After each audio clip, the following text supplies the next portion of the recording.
Hi there, good morning. Well, I hope you're well today. I want to begin this morning by just encouraging you with a scripture, a well-known scripture in Isaiah chapter 40, verse 31. And it says, "But those who wait on the Lord, they shall renew their strength. They shall mount up with wings like eagles. They will run and not be weary, and they will walk and they shall not faint." I love that scripture. It's a well-known scripture in Isaiah chapter 40, verse 31. Well, the Hebrew word therefore wait on the Lord. Those who wait on the Lord is quava.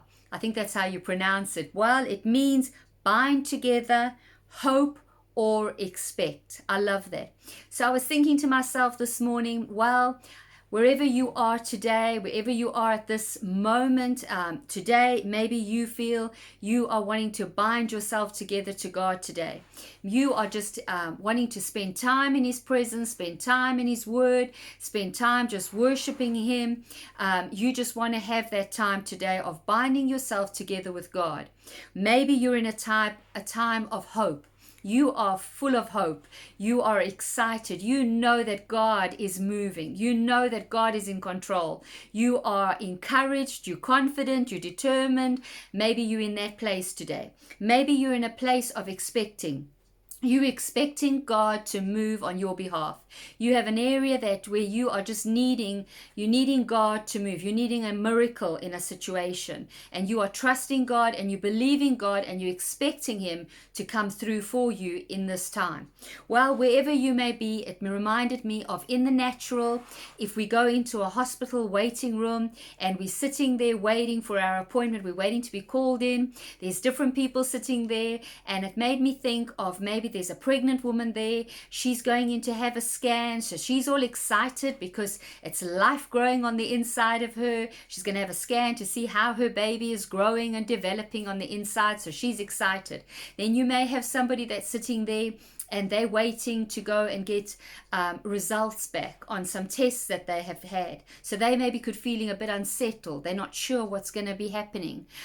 Or you could maybe have somebody who's going in and they haven't been feeling well and they're going in to have some tests done. So they may be feeling a bit anxious. So there's different scenarios there of what could be happening in the waiting room, in the waiting season.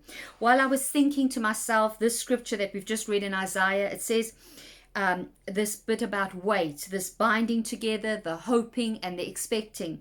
I was thinking as you and I today, as we bind ourselves together with the Lord, as we put our hope in Him and we begin to expect Him with anticipation, the benefits of this are endless for us today. The literal meaning is to bind together like a cord. Now, we all know that a cord or a rope is twisting and binding thin threads together to form that rope. While the more strands of thread, the stronger the rope is going to be. Just imagine today what strength you and I have as we bind ourselves together more and more with God even in today. And then we know that this is what the scripture says, this is what the benefits are endless.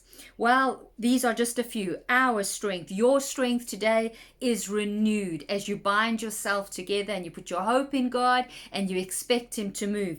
Your strength is renewed today.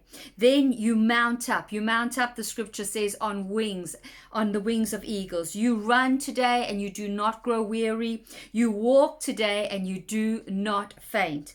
Well, wherever you find yourself today, whatever place in the waiting room where you may be this morning, remember to take the time to wait on God.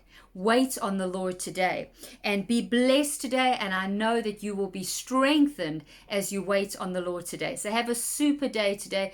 Be strengthened in God today. Be encouraged in this waiting period to trust God in all areas and have a lovely, lovely day. God bless. Bye-bye.